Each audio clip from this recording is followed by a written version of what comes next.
Kapal selam merupakan salah satu alutsista yang paling sulit untuk dideteksi. Sejak kemunculannya hingga saat ini, kapal selam menjadi sosok paling menakutkan di lautan. Bersembunyi di kedalaman lautan, kapal selam mengintai, menunggu.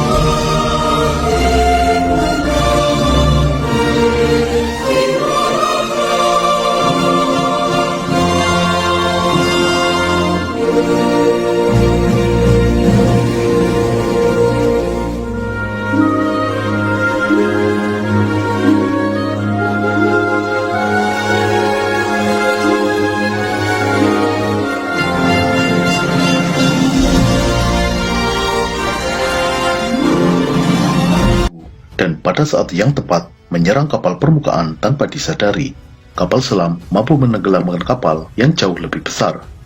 Keberadaan kapal selam mampu menghentikan gerak keju armada musuh, bahkan memaksanya mundur.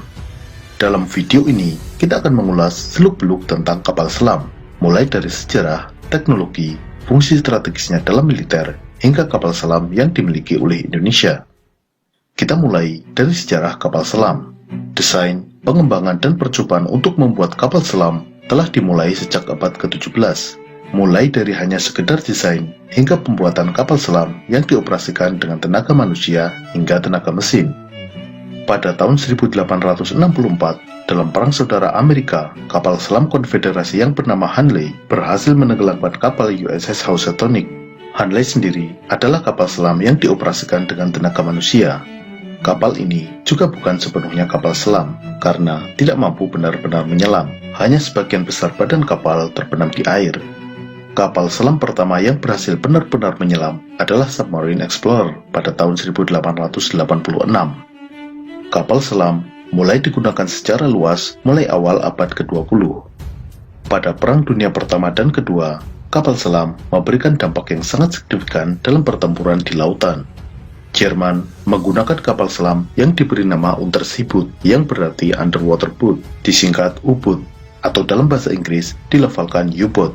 Selama Perang Dunia Pertama, U-boat milik Jerman menenggelamkan lebih dari 5.000 kapal sekutu, baik kapal perang maupun kapal dagang.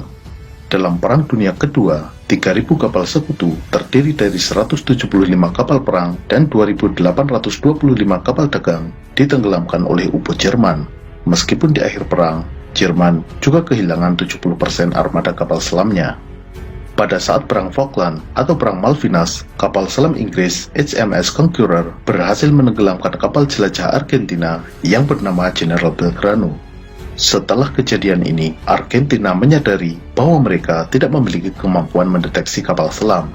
Hal ini memaksa Argentina menarik mundur seluruh kapal perangnya dari medan pertempuran. Hanya kapal selam Argentina yang tetap berada di lautan. Pada masa Perang Dingin, meskipun Amerika Serikat dan Uni Soviet tidak pernah berperang secara terbuka, namun di kedalaman lautan, kapal-kapal selam kedua pihak saling menyusup, mencari, dan mengejar. Selama periode Perang Dingin, Amerika kehilangan 2 kapal selam nuklir, dan maka kapal selam bisa berpotensi remuk terkena tekanan air yang sangat besar. Untuk itu, kapal selam menggunakan material khusus. Kapal selam Indonesia yang dibeli dari Korea Selatan menggunakan material baja HY-100. Baja ini memiliki kekuatan 3 kali lipat dibandingkan baja untuk kapal konvensional. Untuk memaksimalkan kekuatan agar tekanan merata, lambung bagian dalam kapal selam harus memiliki penampang berbentuk lingkaran sempurna. Pembuatan kapal selam kelas Cangpuku dengan diameter 6,3 meter, penampangnya berbentuk lingkaran dengan toleransi error maksimal 0,2 mm. Hal ini membutuhkan teknologi manufaktur yang sangat presisi. Untuk itu, pembelian kapal selam oleh Indonesia salah satunya adalah dalam rangka memperoleh transfer teknologi pembuatan kapal selam. Saat ini, ada 2 tipe utama kapal selam yang digunakan oleh militer, yaitu kapal selam diesel elektrik dan kapal selam nuklir. Kapal selam nuklir menggunakan reaktor nuklir sebagai sumber tenaga penggerak. Reaktor nuklir ini memanaskan air dan merubahnya menjadi uap bertekanan tinggi. Tekanan uap ini menggerakkan turbin uap. Putaran turbin uap bisa digunakan secara langsung untuk memutar baling-baling kapal, juga digunakan untuk memutar generator sehingga menghasilkan listrik. Bahan bakar reaktor nuklir dapat digunakan secara terus-menerus 20-30 tahun. Mampu beroperasi terus-menerus di dalam lautan selama 6 bulan. Kapal selam diesel elektrik menggunakan mesin diesel saat di permukaan dan baterai saat menyelam. Karena menggunakan baterai, kapal selam diesel elektrik secara berkala harus naik ke permukaan untuk menyalakan mesin diesel dalam rangka mengisi baterai. Memang, kapal selam ini tidak perlu benar-benar muncul ke permukaan, namun bisa tetap menyelam beberapa meter di bawah permukaan dan menggunakan snorkel untuk suplai udara. Meskipun dengan keterbatasan durasi menyelam, kapal selam diesel elektrik memiliki keunggulan dalam hal stealth. Ketika menyelam dan beroperasi dengan tenaga baterai, kapal selam ini sangat senyap. Ini berbeda dengan kapal selam nuklir, di mana saat menyelam, pompa pendingin reaktor dan mesin turbin uap menghasilkan suara yang sangat berisik. Sehingga kapal selam diesel elektrik jauh lebih sulit dideteksi daripada kapal selam nuklir. Di kedalaman samudera, tidak memungkinkan untuk melihat secara visual. Untuk itu, kapal selam dilengkapi dengan berbagai sensor sebagai inderanya. Sensor utama kapal selam berupa sonar, Sound Navigation Ranging. Perangkat ini menggunakan gelombang suara untuk mendeteksi objek baik di permukaan maupun di kedalaman. Penggunaan sonar ini dikarenakan di dalam air, radar tidak dapat digunakan secara efektif. Gelombang radar diserap oleh air, sehingga jangkauan deteksinya di dalam air sangat terbatas. Sedangkan gelombang suara mampu merambat sangat baik di dalam air.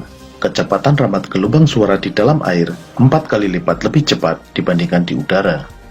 Ada dua jenis sonar, yaitu sonar aktif dan sonar pasif.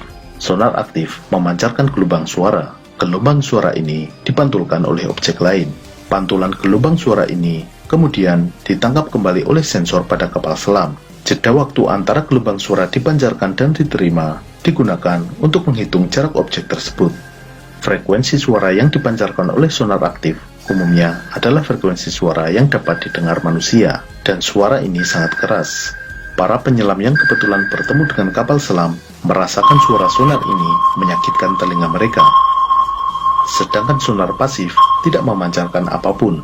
Sonar pasif ini mendengarkan suara yang dihasilkan oleh objek-objek di lautan.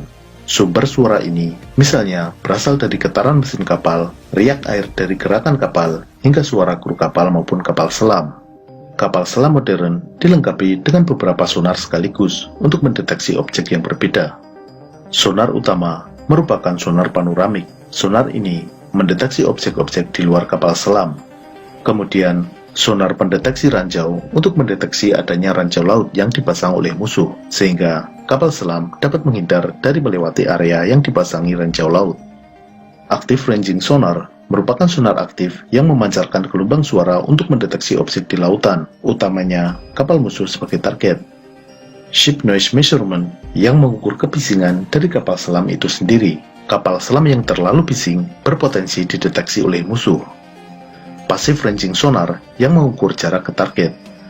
Flank Array Sonar untuk mendeteksi target dengan frekuensi rendah pada jarak menengah. Intercept Passive Sonar mendeteksi gelombang sonar yang dipancarkan oleh musuh dan mendeteksi posisi sumber sonar tersebut. Thought Array Sonar yang mendeteksi target jarak jauh. Persenjataan utama kapal selam adalah torpedo. Torpedo ini digunakan untuk menyerang baik kapal permukaan maupun kapal selam musuh. Torpedo diluncurkan dari kapal selam dan bergerak mencari sasaran. Ada jenis torpedo yang dikendalikan dari kapal selam maupun torpedo dengan sistem fire and forget yang dilengkapi dengan perangkat sonar. Ada pula gabungan keduanya. Saat diluncurkan, torpedo terus-menerus dikendalikan oleh sistem pada kapal selam.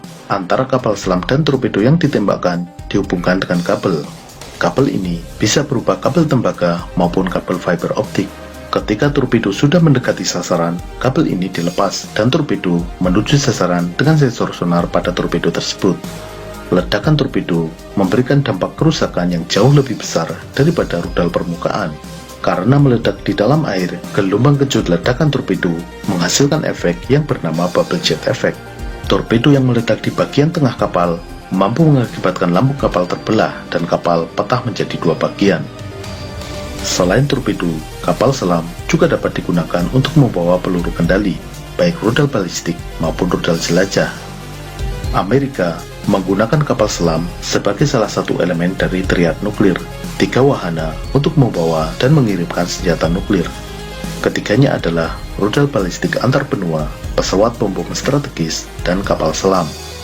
Selain untuk peperangan laut dan peluncur peluru kendali, kapal selam juga digunakan sebagai sarana infiltrasi dengan membawa personil pasukan khusus untuk menyusup ke wilayah musuh.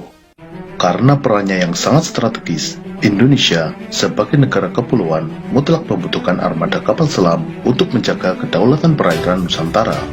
Pada era tahun 60-an, dalam mendukung operasi Trikora, Indonesia memiliki hingga 12 unit kapal selam operasional, ditambah 2 unit sebagai persediaan suku cadang. Kapal perang Indonesia memiliki aturan tersendiri dalam penomoran dan penamaannya. Untuk kapal selam diberi nomor dengan awalan angka 4 dan namanya diambil dari nama senjata dalam cerita pewayangan. 12 unit kapal selam yang dimiliki Indonesia pada masa Orde Lama diberi nama KRI Cakra, Nanggala, Nagabanda, Trisula, Nagarangsang, Candrasa, Alugoro, Cumantani, Wijayadanu, Pasopati, Indrajala, dan Bramastra. Kapal-kapal ini merupakan kapal selam kelas Whiskey buatan Uni Soviet. Meregangnya hubungan Indonesia dengan Uni Soviet setelah tahun 1965 membuat kapal selam ini kesulitan suku cadang dan akhirnya dipensiunkan tahun 1970. Indonesia pun mengalami kekosongan armada kapal selam. Pada tahun 1997, Indonesia memesan 2 kapal selam. Kapal selam tersebut merupakan tipe 209-1300 buatan Howaldtswerke dari Jerman. Kapal selam pesanan Indonesia tersebut akhirnya selesai dalam 4 tahun dan diluncurkan pada tahun 1981. Selama puluhan tahun, Indonesia hanya mengoperasikan 2 unit kapal selam tersebut. Baru pada tahun 2011, Indonesia melakukan penambahan inventaris kapal selamnya dengan menandatangani kontrak pembelian kapal selam sebanyak 3 unit dari Korea Selatan. Kapal selam ini dibuat oleh Daewoo Shipbuilding and Marine Engineering atau DSME. Kapal selam pertama selesai dikerjakan tahun 2015, diluncurkan tahun 2016, dan resmi bertugas di TNI Angkatan Laut mulai 2 Agustus 2017.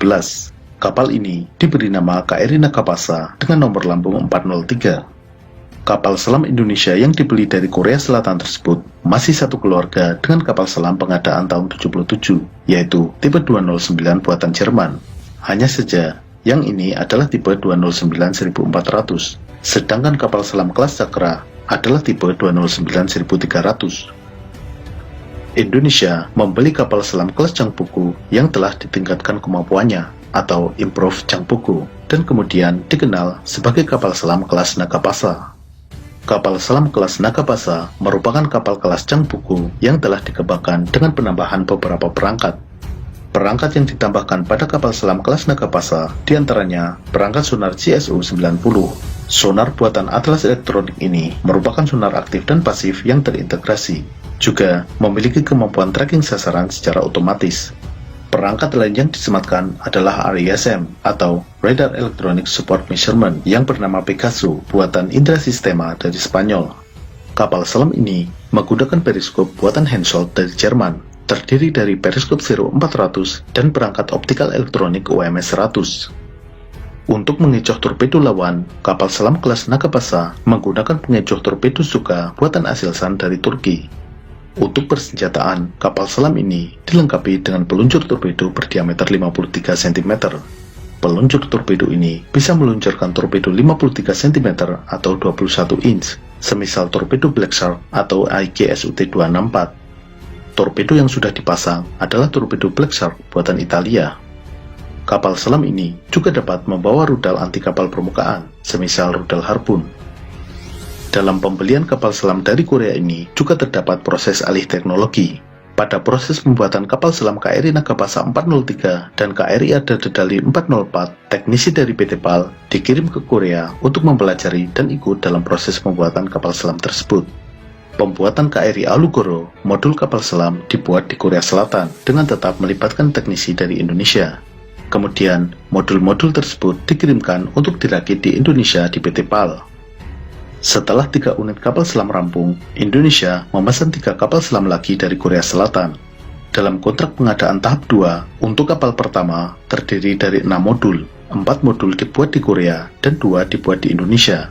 Kemudian, modul-modul tersebut akan dirakit di Korea. Kapal kedua, Indonesia akan membuat 4 modul dan Korea 2 modul. Lalu, modul-modul ini akan dirakit di Korea. Sedangkan untuk kapal selam ketiga, seluruh modul akan dibuat di PT PAL Indonesia. Lalu, proses perakitan juga dilaksanakan di PT PAL. Sehingga nantinya kapal ketiga ini akan dibuat di Indonesia secara keseluruhan. Pengadaan 3 kapal selam batch kedua ini direncanakan akan selesai tahun 2026.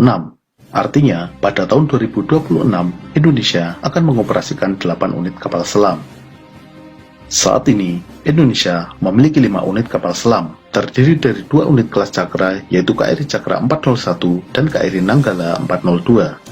3 unit kelas Nagapasa, yaitu KRI Nagapasa 403, KRI Arda Dedali 404, dan KRI Alugoro 405. Kapal selam kelas Nagapasa memiliki bobot 1.400 ton dengan panjang 61,3 meter. Kapal ini menggunakan tenaga 4 mesin diesel MTU 12V493. Mesin diesel ini dioperasikan saat di permukaan untuk menggerakkan kapal sekaligus mengisi baterai. Ketika menyelam, baterai tadi digunakan sebagai sumber tenaga. Kecepatan saat menyelam adalah 21 knot atau 38 km per jam. Kapal selam kelas Nagapasa mampu mengangkut 40 orang, termasuk kru dan personel pasukan khusus. Dengan bahan bakar dan suplai makanan, mampu beroperasi selama 50 hari, dengan daya jelajah 18.000 hingga 19.000 km. Dengan kekuatan ini, armada kapal selam Indonesia menjadi salah satu yang terkuat di Asia Tenggara, bersaing dengan Singapura. Thailand memesan 4 unit kapal selam dari Tiongkok, namun saat ini masih dalam proses pembuatan. Malaysia memiliki 2 kapal selam buatan Perancis, yaitu KD Tun Abdul Rahman dan KD Tun Abdul Razak. Vietnam memiliki 6 kapal selam kelas Kilo buatan Rusia. Singapura saat ini mengoperasikan 5 kapal selam, terdiri dari 4 kapal selam buatan Swedia dan 1 kapal selam buatan Jerman, yaitu RSS Invincible. Tambahan 3 kapal selam yang sejenis dengan Invincible saat ini masih dalam proses pembuatan. Sementara itu, Filipina, Brunei Darussalam, Myanmar, dan Kamboja tidak memiliki kapal selam. Di selatan Indonesia, Australia saat ini memiliki 6 kapal selam buatan Swedia. Australia memang berencana menambah 12 unit kapal selam, namun dijadwalkan baru